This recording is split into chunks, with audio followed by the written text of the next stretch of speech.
اعوذ باللہ من الشیطان الرجیم بسم اللہ الرحمن الرحیم السلام علی الحسین و علی علی ابن الحسین و اولاد الحسین و علی اصحاب الحسین۔ عزیزان گرامی، محرم الحرام کا مہینہ ذہن سازی، کردار سازی اور روح کو تقویت دینے کا مہینہ ہے۔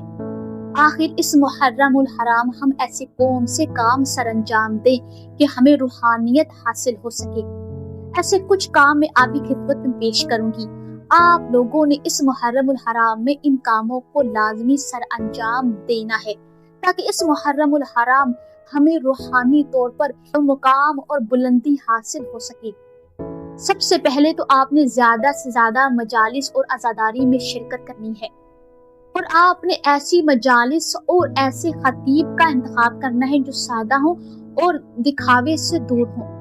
مجالس میں شرکت کے بعد آپ نے 10 دنوں کے لیے اپنے آپ کو مولا حسین علیہ السلام کی خدمت میں وقف کر دینا ہے، عزاداروں کی خدمت کرنی ہے۔ امام بارگاہ کا کوئی بھی کام اپنے سپرد لے لیں، چاہے وہ جھاڑو لگانا ہی کیوں نہ ہو۔ مجلس کے تمام ہونے کے بعد آپ امام بارگاہ یا حسینیہ میں جھاڑو لگائیں۔ اگر یہ کام جو ہے وہ میسر نہیں ہے تو آپ عزاداروں کے جوتے سیدھے کر کے رکھیں، اور اگر ہو سکے تو اپنے دامن سے عزاداروں کی جوتوں کو صاف کر کے ترتیب سے رکھیں۔ اور دوسرا یہ کہ مجالس میں شرکت کرتے وقت آپ نے اپنے موبائلز کو گھروں پر چھوڑ کر جانا ہے تاکہ آپ ذہنی طور پر جو ہے وہ مجلس کے اندر ہوں اور پوری توجہ سے مجلس کو سن سکیں۔ اپنے بچوں کو اپنے ہمراہ رکھیں تاکہ ان کی بھی جو ہے وہ ذہن سازی ہو سکے۔ تیسرا کام یہ کہ آپ نے اس محرم الحرام زیادہ سے زیادہ سبیل کا اہتمام کرنا ہے۔ مولا حسین علیہ السلام نے کربلا کے میدان میں فرمایا تھا بی بی سعیدہ سلام اللہ علیہا سے کہ میرے عزاداروں سے کہنا کہ جب بھی ٹھنڈا پانی پیئیں تو مجھ حسین کی پیاس کو یاد رکھیں۔ عزیزان گرامی، یا تو خدا جانتا ہے یا تو مولا حسین علیہ السلام ہی جانتے ہیں کہ سبیل لگانے کا کیا اجر و ثواب ہے۔ محرم الحرام اس سال جو ہے وہ گرمی میں ہے تو آپ نے زیادہ سے زیادہ سبیل اور مشروبات کا اہتمام کرنا ہے اور مولا حسین علیہ السلام کے عزاداروں کی خدمت کرنی ہے۔ اور چوتھا کام یہ کہ آپ نے اس محرم الحرام کو پوری سادگی سے منانا ہے۔ سادے کپڑے پہنے، سادہ کھانا کھائیں، جو سکے تو زمین پر بیٹھیں۔ جیسے ہی آپ زمین پر بیٹھیں گے خدا آپ کو عرش پر بٹھائے گا۔